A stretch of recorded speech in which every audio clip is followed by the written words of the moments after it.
Good morning guys. দেখতেই পাচ্ছ সকালবেলা কিন্তু পিসি মাসি আর মামি মিলে বাসন মাজছে, আর এইখানে মেশো মিঠি দাদুরা বসে আছে, আর এখানে রান্নার লোকও কিন্তু চলে এসেছে। আর এই দেখো সকালবেলা মিঠির দুষ্টুমি শুরু হয়ে গেছে। Good morning guys. আজকে সকালবেলা ঘুম থেকে উঠে দেখি ডিসাইড হয়ে গেছে যে আজকে নাকি আমরা সবাই মিলে যাচ্ছি গঙ্গায়। যাচ্ছে মামি, গুল্লু দাদা, পিসি যাচ্ছে না, পিসি স্নান হয়ে গেছে, শরীরটাও ভালো না পিসির। মিঠি যাচ্ছে, মাসি যাচ্ছে, মেশো যাচ্ছে, আর মা যাচ্ছে। আর বাড়ির সবাই জন্য কিন্তু বুড়ো জেঠু সকালবেলা আলুর তরকারি করেছিল। আর এই যে আমরা টোটোতে উঠেও পড়েছি। আর দেখো আমাদের সবার থেকে অ্যাডভান্স কিন্তু মিঠিও, দেখোছো কেমন পোজ দিচ্ছে। টোটোতে এতজন ধরবে না বলে বাবার মোটরসাইকেলে উঠেছিল মেশো আর মাসি।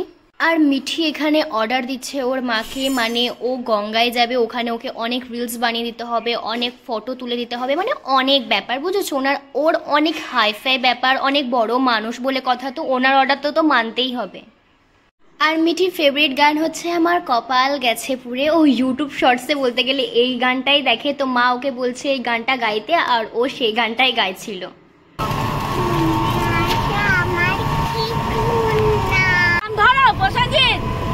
গান ধরো, গান না ধরলে ভালো লাগে। গান কর। আমি অনেকদিন বাদে গঙ্গাতে, সবকিছুতেই যাওয়া হয় না, সবকিছু জায়গায় আমি অনেকদিন বাদে বাদে যাই। আর এত হাত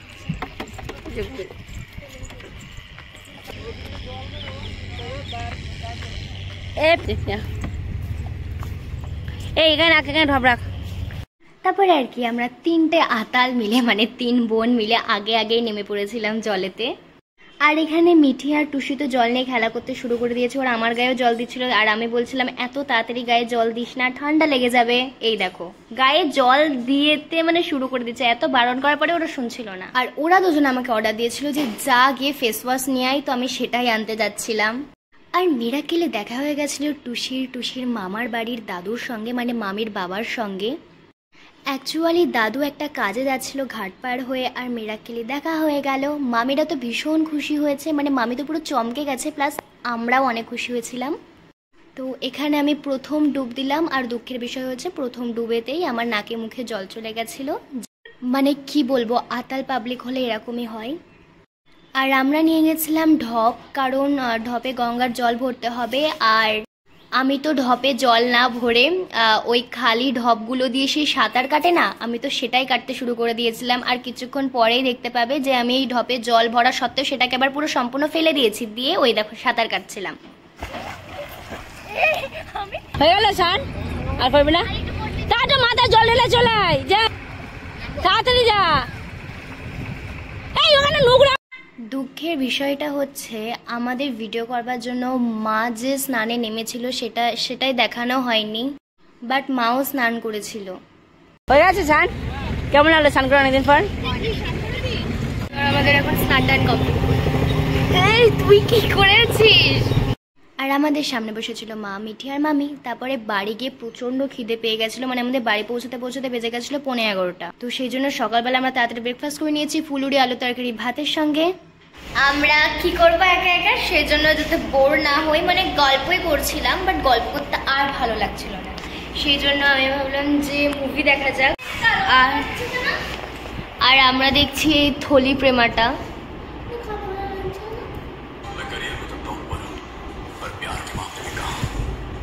বেসিক্যালি বাংলায় যে ফিদা বইটা আছে ওটারই নকল। এবার কোন বইটা কার নকল করে হয়েছে এটা জানি না, বাট নকল। আর দুপুরবেলা হয়েছিল ডিলিশিয়াস পটল আলুর তরকারি আর চিকেন। তোমরা তো সবাই জানো আই গেস যে রাঁধুনির হাতের মাংসের রান্নাটা এত ভালো হয়, মানে কি বলবো, পুরো মনে হচ্ছিল যে বিয়ে বাড়িতে বসে খাচ্ছি। আর আমাদের সার্ভ করছিল বাবার বন্ধু, মানে গোড়া কাকা। আমার না এডিটিং করতে করতে না বিশ্বাস করো এত খিদে পাচ্ছে, আর মানে এত ওই মাংসটাকে খেতে ইচ্ছা করছে, কি বলবো। কি আর করা যাবে, সে দুঃখের কথা আমি আর কাকে বলবো। যাই হোক, তারপরে বসে পড়েছিল মা, মাসি, দিদা, মামি সবাই। আর পিসি এখানে চলে যাচ্ছে বলে কাজ ছিল, মানে স্বাভাবিক, এত আনন্দের মধ্যে ছিল আর এখন চলে যাচ্ছে, কারণ পিসি মশার শরীরটা খুবই খারাপ, সেই জন্য চলে যাচ্ছে, না হলে আজকে পিসি থাকতো। আর পিসি যেহেতু চলে যাচ্ছে তাই পিসিকে এগোনোর জন্য আমরা সবাই বেরিয়েছিলাম। আর এই দেখো পিসি চলে যাচ্ছে। তারপরে চলে এসেছিল মামা মামিদের নিয়ে আসার জন্য।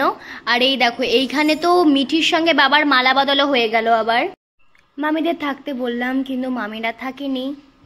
আর সবচেয়ে মজার বিষয় হলো মাসিদের ব্যাপারে, কারণ মাসি আর মেশো পুরো একদম রেডি হয়ে গেছে।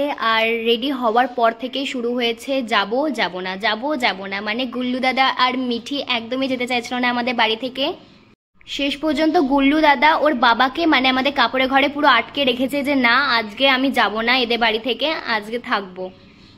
এই দেখো মিঠি মাসি, আর এই দেখো মিটি ভূত আমার বাবাকে এখন ভয় দেখানোর চেষ্টা করছে, আর আমার বাবাও অনেক ভয় পেয়ে গেছে।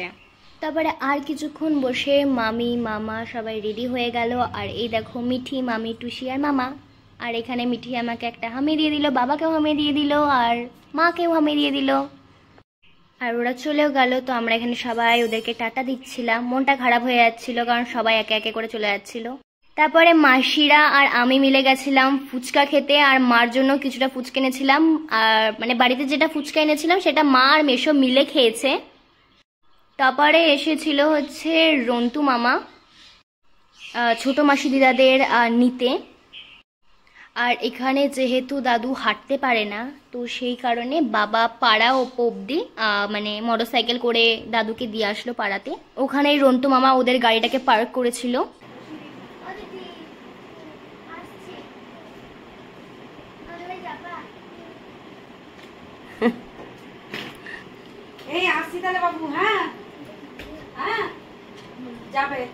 মাসিরা বাড়ি চলে গেছিল মঙ্গলবারে, আর অনেক সকালবেলা, সেই জন্য তো দেখতেই পেলে আমি ঘুমে এতই কাতর যে আমি শুধু হুম হুম করে রেসপন্স দিচ্ছি। তো লোকনাথ পুজোর ব্লগ একদম শেষ। তো দেখা হচ্ছে অন্য একটা নতুন ব্লগে। এখনকার জন্য বাই বাই।